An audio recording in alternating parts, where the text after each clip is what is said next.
Hey, it's Elaine. It's episode 7 of Red Pilled Orange Pill Investor, and this will probably be another short one. I'm just trying to get it in.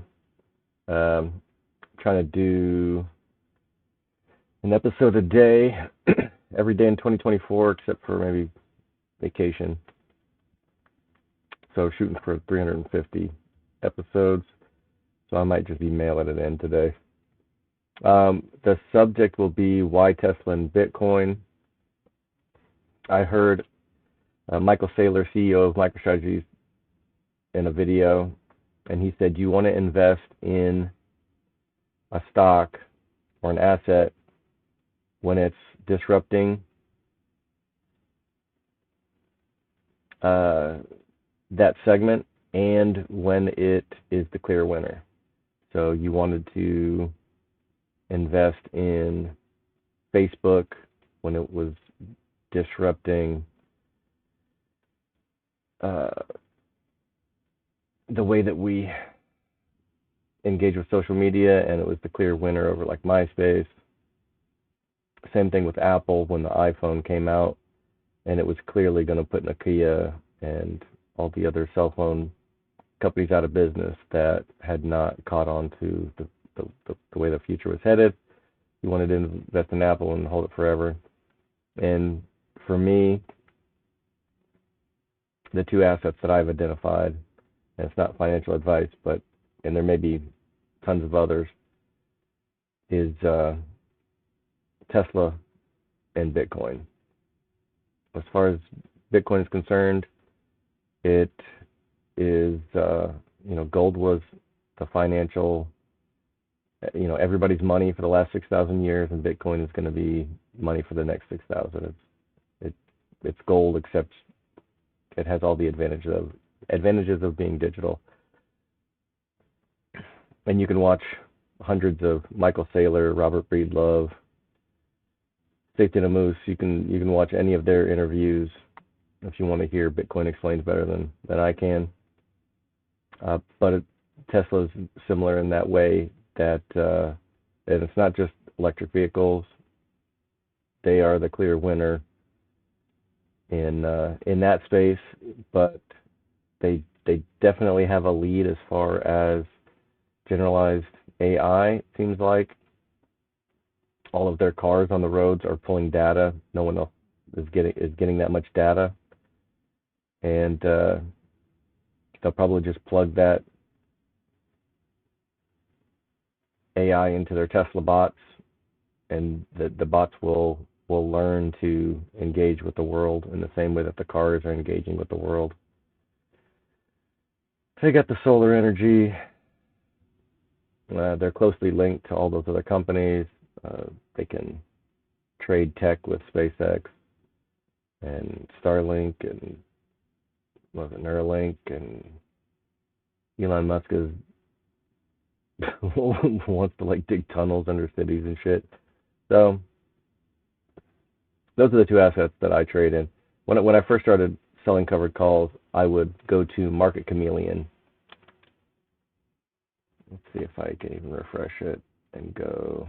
I'd go to implied volatility rankings, and I'd go here and filter for the current IV30 or IV30 for the last 52 weeks, and I would just trade whatever with tons of implied volatility. As long as they had weekly options and as long as the premium actually matched up to the implied volatility, because it's not a guarantee just because it has 254% implied volatility that the premium is going to be amazing. So that's what I do. I don't really anymore. I used to trade just anything that would give premium, as long as it didn't have bankruptcy news. But I just think it's a lot safer to trade something that I actually also believe in. And that's a little bit of a departure from what I used to do. I was fairly agnostic about what I would trade. I tried not to get beholden on any particular asset. But the people that I follow that cover Tesla, as far as I can tell, are intelligent and thorough in their investigation. So I'm basically outsourcing my Tesla research to them, And same thing for Bitcoin. I don't think you can listen to Michael Saylor and some of these other guys talk about Bitcoin. Once you listen for long enough, there's got to be an aha moment where you just realize that it's taken over the financial industry and it's going to absorb tons of money from other stock assets, bonds, the housing market, expensive paintings, anywhere that rich people store their wealth. It's going to become painfully obvious for some of these other financial instruments that it's just way more advantageous to store it in Bitcoin. So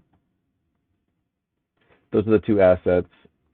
And generally, the reason why I do covered calls in the first place is, let's say if you bought Tesla for 237, you can sell to 42.50, call for next Friday, get at least 1% premium, you can buy another share of it. You've also got 2% call away value.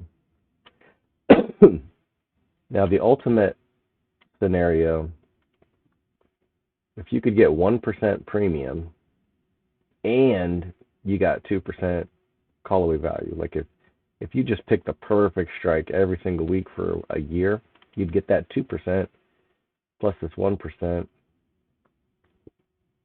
And the formula for that is 1.0, whatever the return is, times the number of times you're going to compound it, which would be every Friday since we have a weekly call.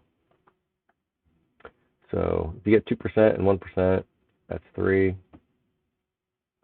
So 52. If you got 3% interest on your money, on your account every week, you would 4.6x your account in 1 year. That's extremely unlikely, but that's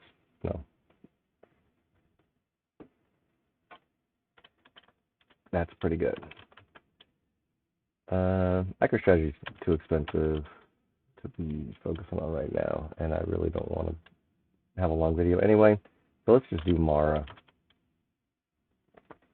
If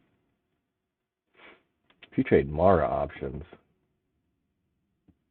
and you only try to get 1% premium, that's 23 cents. I mean, that's way the hell up here.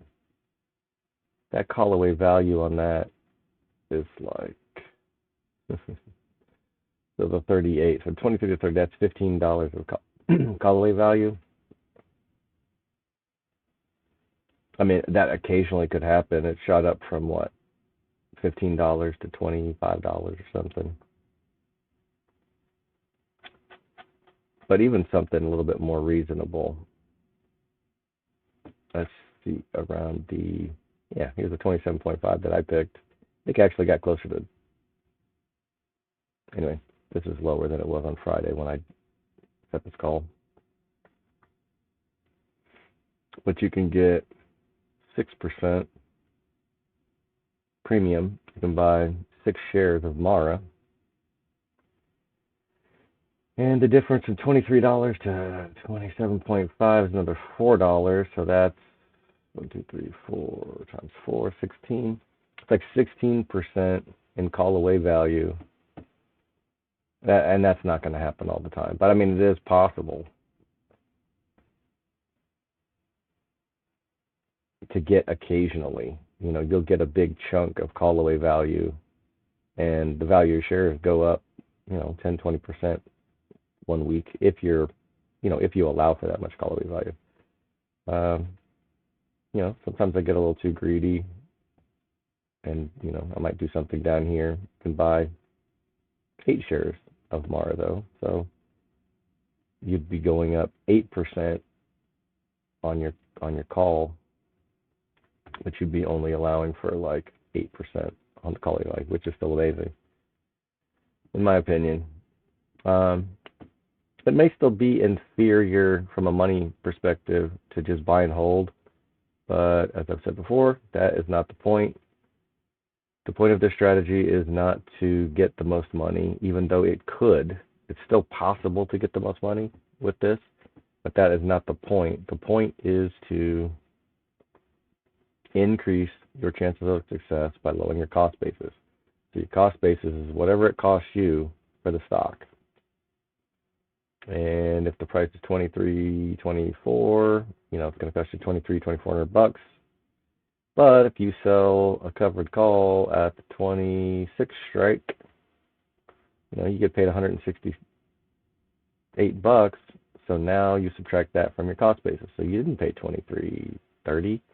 You paid 22 something. And then next week you can do it again, and you can reduce your cost basis, and then you can reduce your cost basis, and then you can reduce your cost basis. And after,